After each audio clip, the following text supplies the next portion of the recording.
Hey everybody, Dragon with these blue ones again, and bringing to you a video about something that is rather annoying. As you know, Legend of Korra has begun, and we've all been freaking out, enjoying it, because it actually is rather good. But there's something that it's something I have to talk about, and as you can tell by the title, it's got something to do with pairings. Now, as you know, Zutarra is pretty much a bullshit pairing. It makes no sense. There's no chance of it ever going to happen, because we all knew that Aang and Katara were going to get together, and we knew that Zuko and Mai had a much, longer history and chemistry. There was no way Zutarra was ever going to work. But even now, after all this time, fans still support it, which is complete bullshit. Even though it's been 70 years in the story since it's happened, Katara and Aang have had 3 kids, at least 4 grandkids. Obviously, Zuko and Mai got married. There's no point in actually trying to support a pairing that really won't happen, because the canon pairings are actually very good. So why are you still complaining? I don't really know. But what really amazes me is that there was actually pairings that are worse than Zutarra. And I know there's some really crazy ones out there, but this one is beyond bad. Take a look at it. You see it? You see it? You see it? Alright, now you can go screaming, drink alcohol, take as many drugs as you need to clear that out of your mind. Because holy fuck, if you can't understand what you're actually seeing, let me explain it to you. It is Korra being paired up with Aang, not Tenzin Aang, and not Aang, older Aang, like 12-year-old Aang with 17-year-old Korra. They are the same person, okay? It's just a different time skip. It was Aang, he died, reincarnated into Korra, and now you're putting him into a pairing? That's not even possible. What is fucking wrong with you? I cannot believe how stupid people are. How deranged can you be to come up with a pairing like this? I have no fucking idea. Probably the sickest bastards on the fucking planet. But apparently there was a fan base for this pairing.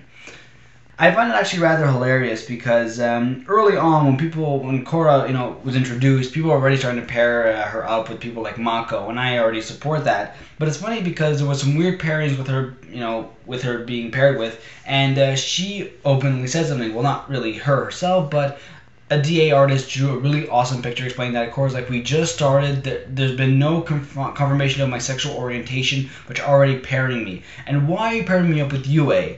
That's another thing. That's another pairing that's not really as bad, but still a bit weird. Because Korra has the same hair as Yue, they're pairing them up together. Once again, a dead person being paired up with Korra, it's kind of weird.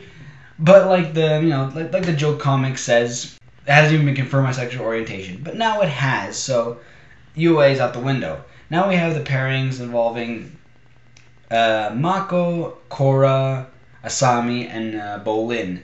Now, from the beginning, I supported Korra Mako. And I found it really amazing that they really kicked it off with the pairings right away, with Korra confessing and the whole thing, and Mako thinking over, like, should I date Asami or should I go with Korra? Really early on, I find that really impressive. It's probably all due to the personality of the characters. It's not really, based on anything else other than that. But in my mind, it's possible that they are putting it forward if they are following the Avatar Aang style, because if they are working with that, it's possible that Korra will only be a single season and they're just trying to keep up the pace or downsize it to match the scale. So I'm not exactly sure, but it's a theory. But to be honest, I really did like that episode. They're talking about Mako, and then Korra actually kisses Mako. As a fanboy, I went, yeah! So it was really awesome for me. But what happened is that they had all that confusion, which is great for building up the story and the plot, and as well as building up the pairing. They kind of let it slide, which is kind of annoying. I know now in other episodes they've kind of shown hints that Korra is still jealous, but I hope they go back to this and really make sense of it. Now, a lot of us are already looking at Asami as she's the enemy, not just for the pairing. We kind of look at her going like, well, she's probably an equalist. Now, that's what I was thinking, and just to be clear, this is the second time I've recorded this video, because the first time was probably garbage. We did not know that it was only her father that was an equalist. We all expected her to be an equalist, and after she would try attacking Mako, Korra would kick her ass, and then Mako would get together with Korra. But as we can see here, Asami had no idea that her father was an equalist, and the chance of them splitting up between Mako and Asami, breaking up so then Korra can get together with Mako, is rather slim. But we do hope something happens. And the reason why I want to go back to the time before we figured out what happened with Asami's father, I just find it a bit weird that people are pairing up Asami with Bolin. Bolin is a funny character, but he's obviously trying to fit the shoes of Sokka, and he is failing. Sokka, when he was crying stuff, he was so funny and really admirable. Bolin is rather pathetic. Hopefully he'll man up and change throughout the series, kind of like how Sokka did, but even at the very beginning, Sokka was very epic. So hopefully things will change for Bolin. I don't really think he should be paired up with Asami. It's not really fair to either one of the characters. Doesn't seem right. I don't think Bolin should get to go with Korra. I still support Korra and Mako, but I would hope that Asami, as we can see, she is a good person. Let's hope she does not get hurt in any way, because she is a good character. I'm not like those idiots that say, oh yeah, that's the opposite pairing, fuck that character, even if the character is actually a very good one. Like the whole thing with, what's her name, Tessa Testarossa from Full Metal Panic. Everyone hates her because she gets in the way of Sosuke and Chidori. You know, it's pointless bullshit. She's a good character, don't hate her. That's all I gotta say about that.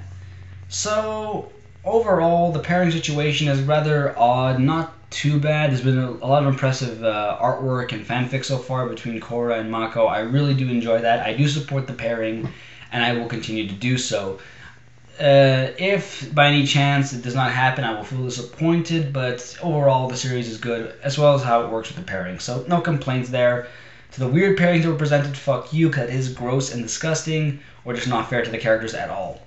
So anyways, this is Giants Blue saying Ceylon, Airbending Slice, and Katara forever, Zuko and Mai forever, and Korra and Mako forever. Cheers.